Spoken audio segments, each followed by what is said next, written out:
Hello and welcome to Opwall's Field Notes, a podcast created by Operation Wallacea to share stories and insights from our 25 years working in the field. My name is Sophia Wood, Opwall's country manager for Ecuador and director of Friends of Wallacea, and I will be your host for this series. We launched this podcast to shine a light on the world of biodiversity field research and the work of those who dedicate their lives to understanding and protecting our planet. Each month, we have conversations with scientists, community conservationists, and experienced academics about new research, protecting biodiversity, and daily life out in the field. Our guest on the podcast today is Ellie Field, Opwall's Rewilding lead and international sales manager, who has spent much of her time during the pandemic learning about efforts to improve agriculture in the UK to rejuvenate biodiversity. Ellie first joined Opwall as a volunteer in South Africa, then went on to complete a master's in biodiversity and conservation with African ecology before joining the full-time team to run our Madagascar site in 2017. In this episode, I ask Ellie questions about why nature is so depleted in the UK, what can be done to help biodiversity without threatening food security, and how individuals can support a shift towards regenerative agriculture in the UK. After all, industrial agriculture is often considered the world's biggest threat to biodiversity. There's still a lot to learn about improving our agriculture systems such that we can feed a growing population without causing further damage to natural ecosystems, and this interview with Ellie provides a great introduction to the topic. Hi, Ellie. Thanks so much for being on the podcast today. Hello. Thank you for having me. I'm very excited. Well, since we're taping everything from home, where are you based right now? I am currently based in Lincoln, which is kind of East England. So I spend half my week working from my flat here, and then half of my week at the Opwall HQ, which is out in the Lincolnshire Wolds, so in the pretty countryside. Great. And could you just give us a little bit of background on your role at Opwall and what you've been doing over the past few years? Yeah, of course, no problem. So I'm kind of a classic born and bred Opwall person, I have to say. So one of our research team, Dr. Kathy Slater, came to my university when I was in my second year, completely grabbed my attention with this opportunity to go somewhere exotic, learn how to collect data that could make a difference in some way.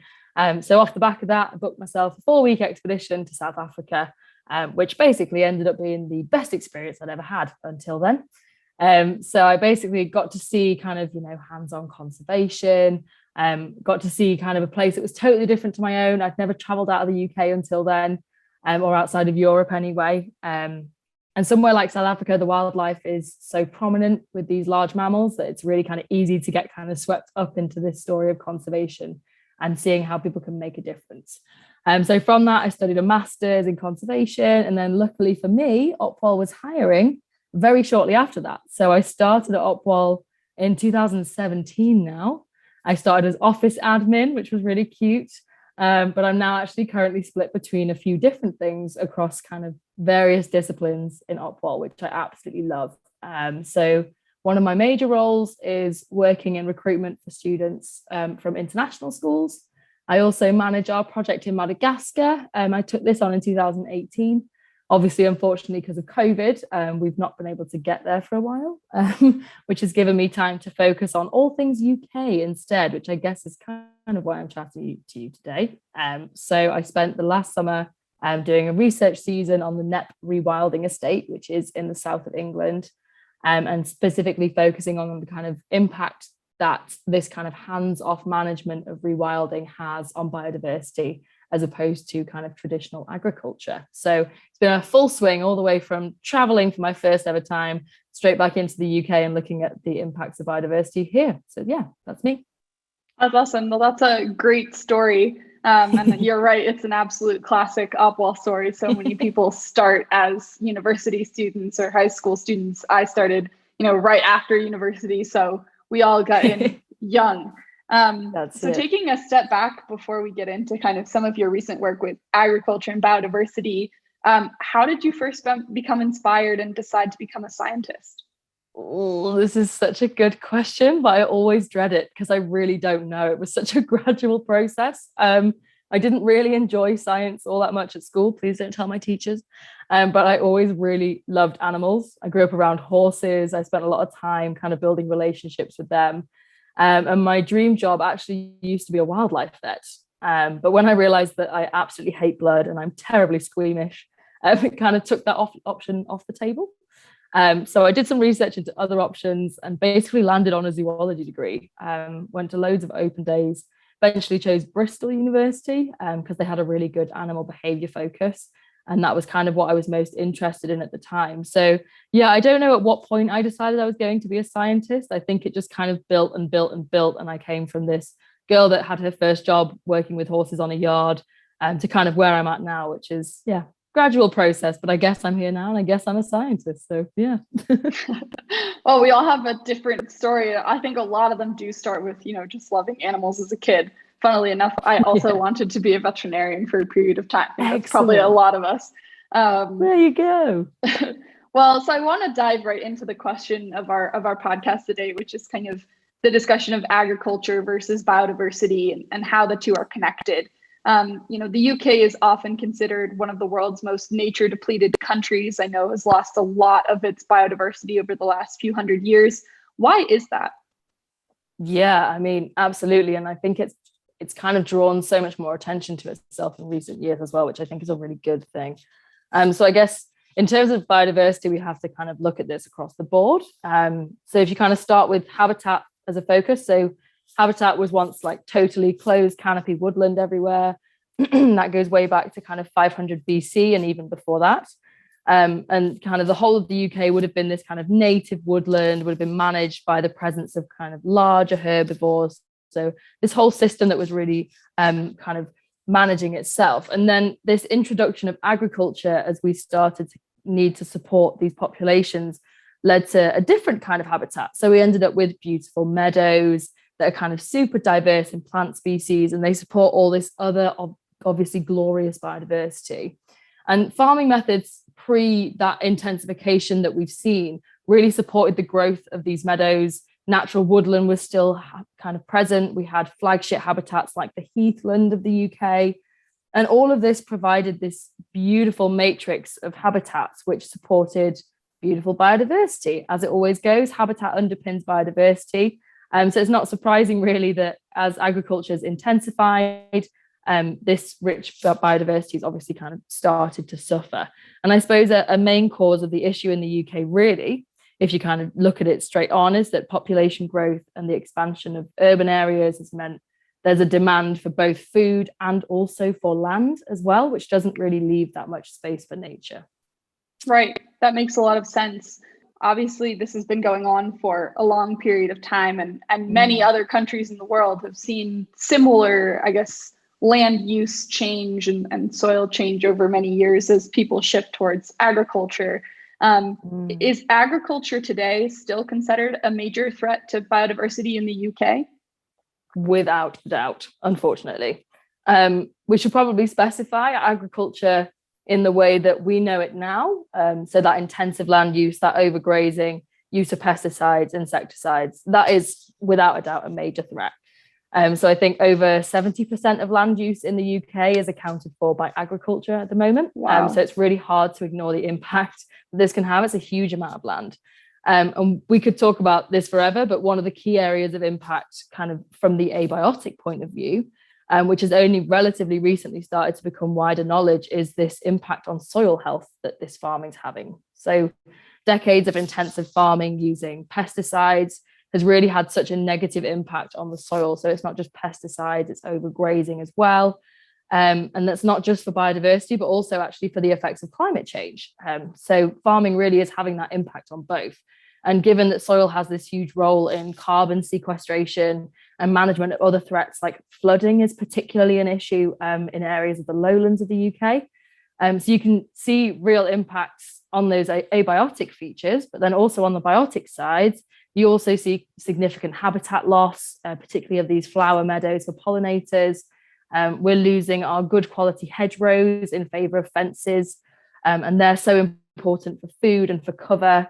And then, as I'm sure you would guess, this obviously has a knock-on effect for those kind of bird and small mammal populations. As with all ecosystems, once one factor falls off kilter, even like our soil, it's virtually impossible to prevent that kind of domino effect from happening, which is, yeah, definitely a real reason for that major threat, I would say. Yeah, absolutely. Well, that's, I guess, a little bit scary and daunting to look at. But again, the UK is kind of a microcosm for other areas on Earth that are going under similar processes, just maybe have a bit more land and a few fewer people, right? So, is there anything that can be done to improve these nature depleted areas without lowering food production or food security? Because obviously, you mentioned, the main reason for this is obviously just because there are more people and those people need food. So there's going to always be demand for this kind of agriculture that can produce intensively. So I guess maybe talking about the soil first, or I don't know if there's other solutions to improving or fixing these areas. And I guess what would the implications be if no action is taken? Absolutely. And I'm really glad that you asked this question about food security, actually, because it's coming up more and more often as we kind of move towards this environmentally friendly ways of farming. This question is coming up so much, and rightly so, because, we do have a nation to feed and our population is consistently growing. It's such a fine line to tread. And I think it's so difficult at the moment to know what is best for the environment. We're being told we should stop locally sourced food to reduce the carbon footprint. But then at the same time, I'm here saying that farming is terrible for the UK. So it's really difficult to know. But I think the key thing is the kind of the nature of the farming and using this close examination of the type of land that we're using is something that I've been reading a lot about recently. So, we could potentially struggle with food security issues in the near future. We've had quite recent significant political changes in the UK. Climate change is becoming more of an issue than ever. So it's really important that we do ensure that our farmers producing the food are well funded. They need to have that incentivization and that feasibility to keep the land as healthy and productive as possible to meet the needs of this nation.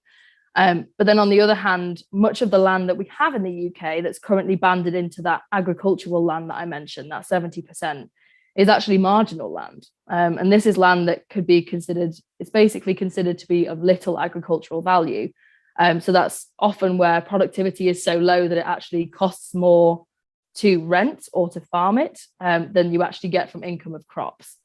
So that's quite an interesting point. And in these situations, for me, I would actually be advocating for more kind of financial support and more facilitation for landowners to manage their land for nature benefit if they have this marginal land.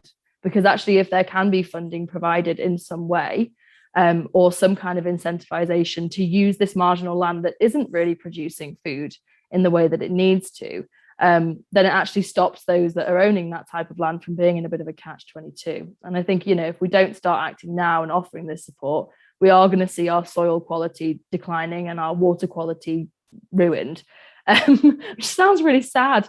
But it is, biodiversity is declining at, quite frankly, an alarming rate at this point. So we do have to start thinking about how we use that farmland, I think. Absolutely. And I think, this point is really interesting. So I want to dig a little bit deeper on this issue of marginal land, because I think, first of all, probably not something that everyone is thinking about, and also is a good point for understanding this a little bit more in depth. So your idea or hope for this marginal land is that there would be some funding provided so that these farmers could do processes on that land or do some kind of action on that land that promotes the regrowth of nature.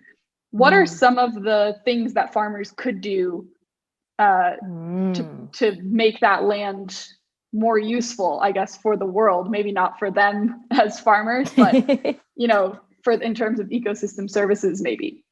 Yeah, absolutely. So I mean, there's a few different things that can be done, and I think it depends on the type of land you have, and it depends on the type of soil you have. But something that we've been focusing on a lot really is looking at this concept of rewilding, which is more of a kind of process-driven management, if you will. So rather than managing for any particular outcome, it's based on trying to kind of emulate or encourage those natural processes from coming through. And I think the key thing really with landowners with marginal land is the kind of change in structure to the payments that are going to be made available to them, which I can talk a little bit about later on. And I think what we really need to do is to try and find ways that they can access these kind of nature benefits, whether that be encouraging scrub growth, which then encourages the growth of saplings through the protection, as you see at the Nep estate, for example, or even just stopping using hectic amounts of herbicides and pesticides. Because that's a big thing, is that often the areas of land that are marginal have the most kind of pesticides pumped into them because they are less productive.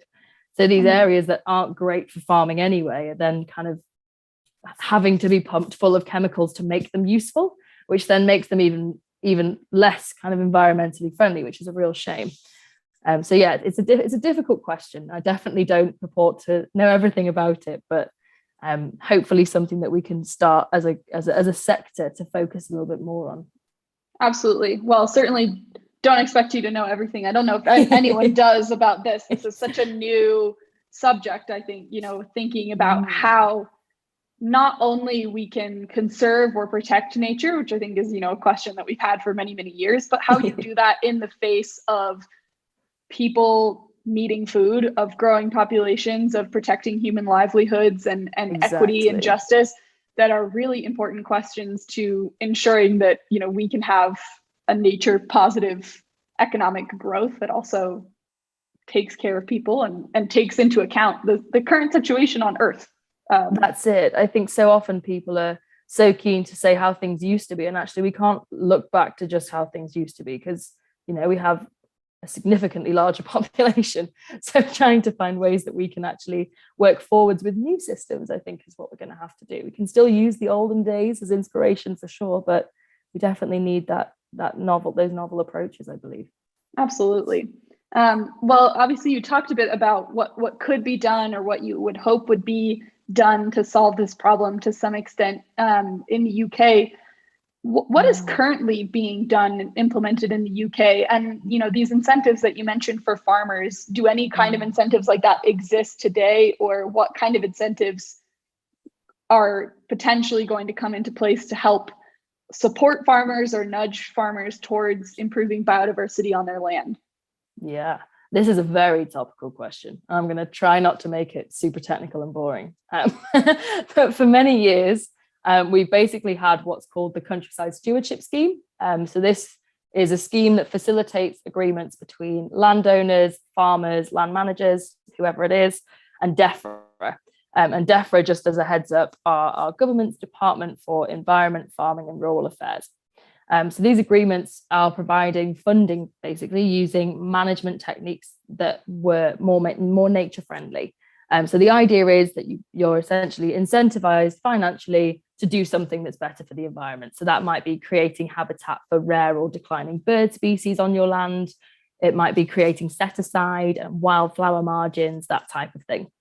So this was arranged under the Common Agricultural Policy, Basic Payment Scheme.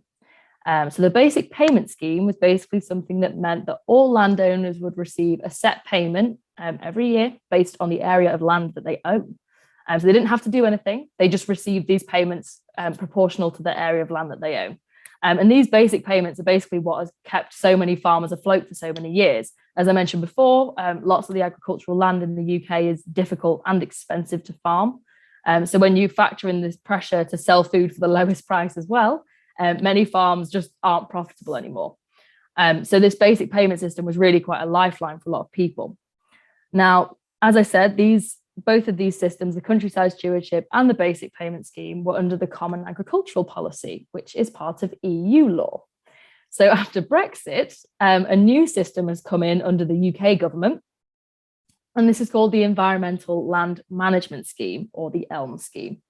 And the idea of this really is to replace that Countryside Stewardship Scheme, but it has a little bit more of a focus on creating kind of business partnerships between land managers and DEFRA. And it has a sort of broader focus on tackling things like issues with the market prices and looking at ways that we can actually make farms profitable again. So it's a slightly more business focused agreement. The only issue that comes with this, there are definitely some issues that will come about, I'm sure. But a big issue that's come with this is a halt to those basic payments that landowners have received for years. So what this means is that their incomes are now quite jeopardized. This is kind of across the nation. This is a real issue. It's been on the national news. It was on Countryfile, all the classics. Oh, wow. And a big focus of this new scheme is now looking at how more funding can be brought in from the private market to encourage landowners to manage their land for the kind of benefit of nature. And this is kind of part of a test that we're working on at the moment with DEFRA, but I think that's probably a whole other podcast. But the basis of the ELM scheme is similar to the countryside stewardship. So there are going to be payments available for nature benefits, but there's a much heavier emphasis on collaboration between landowners, which is interesting and great because hopefully that's going to increase connectivity. It's really this focus on getting landowners to work together. But there's definitely become an issue with that gap in funding where farmers are really facing quite a loss in their income, which is obviously concerning. Well, I do think you managed to make a pretty complex and bureaucratic topic much simpler and easier to understand. So I really appreciate that. This could have been a podcast probably entirely on you explaining that, and you managed to do it in 2 or 3 minutes. So I think that's a huge help to people, obviously, looking to understand what's going on in the UK with how the agricultural systems are shifting towards biodiversity and understanding the fact that that's just not going to happen if the people involved aren't incentivized and or compensated for the time and effort and, costs that it takes to change systems that have been in place for dozens, if not hundreds of years. So, I'm sure we'll have a lot more to talk about this in the future. Obviously, we'll see what happens with how the UK goes on these payments and how the systems change. In the meantime, is there anything that individuals, I guess people who aren't farmers, who don't have land, can do to help support, a shift towards more regenerative or, nature positive agriculture in the UK? This is an interesting question. I suppose in general, as individuals, the best thing that we can do during this transitional period from a kind of socioeconomic point of view is support our local farmers where we can. So this is not only going to reduce our carbon footprint, which is great from a climate change point of view, but it's also going to support landowners during this stint of some quite severe financial uncertainty, I would say. And we can't deny that that's what's going to happen. Another thing that I think is always useful to do is that it's not just farmland that's kind of managed in this very intensive way. There's lots of community spaces and there's lots of community groups that manage these community spaces, which are kind of managed in the same way. So, they flail their hedgerows right back. We're mowing parks regularly. There's always been this need for all kind of green spaces to be tidy until quite recently. And actually, nature likes things a little bit messy. So actually getting involved with kind of local councils, encouraging them to adopt a little bit more of this kind of messy attitude actually would go a long way to increase that connectivity. So even if you're not a landowner, there's still ways that you can have influence on land around you. And, if you live in a suburb, it's never going to be as good as a wildflower meadow or a semi-ancient woodland. But if that suburb has some lovely, nice, mature hedgerows and gardens with some space for wildlife, then, it all adds up. So, I don't know. Yeah, absolutely. Well, it's always helpful to know there's something we can do. I think people facing conservation these days it can feel really daunting and really disempowering. And reducing waste. I should really say that. Food waste is such a killer for the food industry in the UK, well, around the world. And it totally skews the market because it increases this demand because everyone wants this food available all the time whenever they want it. And then the amount that people throw away is just insane. So that's the other one. I will stop now. The point is there are heaps of things that you can do. Of course. Well, and of course, it's all coming out in our newsletter this month with lots of ideas how you can support it too. So obviously this is why we're recording this podcast, and our focus this month is on regenerative agriculture and agriculture that protects biodiversity. So there'll be more examples in our newsletter just to do that quick plug.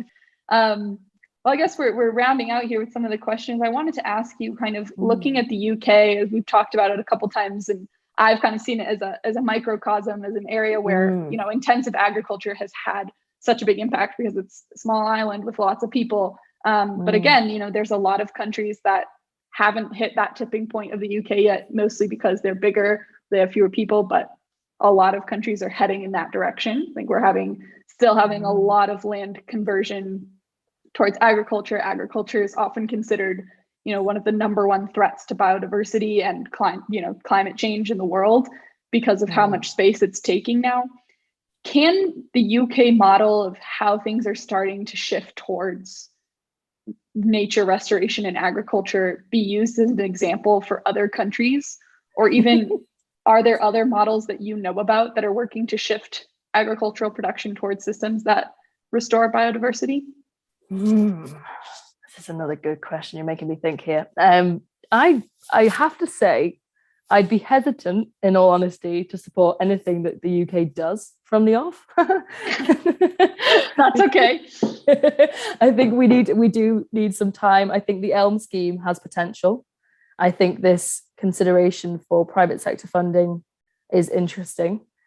So I guess in terms of what we're doing now, it's a watch this space. I think that there's definitely lessons that other countries can learn from maybe not getting to this tipping point. Like you say, there's countries around the world who haven't quite got there yet. Maybe we can almost be an example of what not to do or how to not get that far. I do always find that, you know, in terms of models and different ones around the world, it's so dependent on the systems they're in and the habitats that have been there previous to their farming. But I do always find that the area in Transylvania that we work in, and there's kind of pockets of it in Europe as well, but we have a site in the kind of foothills of the Carpathians. And this really interests me because this is basically an example of what farming could have been like and what land would have looked like if we'd never gone through the agricultural intensification that we did. So I suppose we can kind of, we need to be doing as much of the learning from others as others learning from us. I'd say maybe we're an example where this new scheme might work, but maybe people can almost look at us and think, gosh, they've taken it a bit far. Maybe we should rein it in. I don't know. Yeah, I'm glad you brought up Transylvania because on our other, I know we've obviously had some podcasts about Transylvania for anyone who wants to go back and listen to, you know, how the system works, what it looks like, how beautiful the area is, and how many English people travel to Transylvania to look at birds that used to live in the UK. It's mad. Yeah, so there's, you know, immense respect, I think, in Europe for the Transylvanian model, and a lot of what you'll hear in the other podcasts and what you can see in the newsletter, examples of indigenous and traditional agriculture forms that break with what we see as, you know, today's industrial agriculture and have managed to produce food for people without denuding the land. That's just it. It's so feasible. And obviously, you know, in certain areas, the population density is lower, but there's always lessons to be learned. And, you know, we're supposed to be in this age of awakening where, you know, we're more advanced in science than ever before. So why not use that to our advantage, you know? Absolutely. Well, I think you make a great point in being humble and knowing there's absolutely still a lot to learn from other people who've been doing this for a long time. And, you know, the more we can share this knowledge and people can understand what other countries are doing and what's still working in terms of protecting nature, even restoring nature through agriculture is hopefully going to make a difference, especially in areas where intensive agriculture is already, you know, very established, which I can't say that the US is different, to be honest. Yeah. So true. Well, to end us out on a positive note, since you've not been on our podcast before, I want to ask the question I ask everybody as we finish off, which is, why do you personally believe we should keep fighting to protect biodiversity and prevent climate change? And really, what gets you out of bed in the morning? Well, hey, why else are we here? You know, I think for me, I just feel a real sense of responsibility. Being someone in my 20s, I still consider myself young. Being in late 20s is young, right, Sophia? Yes. as someone in the same age range, yes, for sure. We're still young. But, you know, we've been lucky enough to benefit from, you know, the brilliance of media. We've seen video footage, Planet Earth. We've seen what, you know, habitats around the world used to be like decades ago. And, you know, we can therefore see how much it's deteriorated, you know, in our lifetime and just before it. So, and I think when there's so much that individuals can do to make a collective impact for the better, and, you know, we have this information at our fingertips, and we have the potential to slow it down or even reverse this biodiversity loss. I personally don't see why we couldn't or wouldn't. I did actually find a quote earlier today. You can totally cut this out if it's too cheesy. But it was I'll leave that up to our producer, Mike. It's up to you, Mike. Take it away. But it was Jane Goodall, and, you know, she's a badass woman. I probably shouldn't say badass. No, you can say badass, especially when we're talking about Jane Goodall. Excellent. I appreciate that. I'm glad we're on the same page. But she said, you cannot get through a single day without having an impact on the world around you. What you do makes a difference, and you have to decide what kind of difference you want to make. And I just really like that, because I think it's so true. You know, we all have an impact. Everyone will have an impact. And for me, I just think, why not make that a positive one? You know, why not? Well, that's a great way to end. And I don't think that quote was cheesy at all. I think it's fantastic.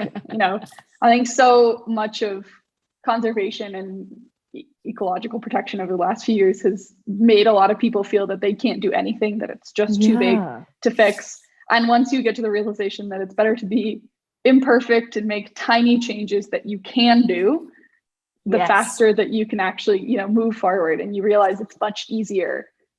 Absolutely. I remember being terrified of trying to do anything, because it was just like, that's so much work. When you replace one stupid thing with something that doesn't have plastic, and then you realize that you can actually do it for lots of things.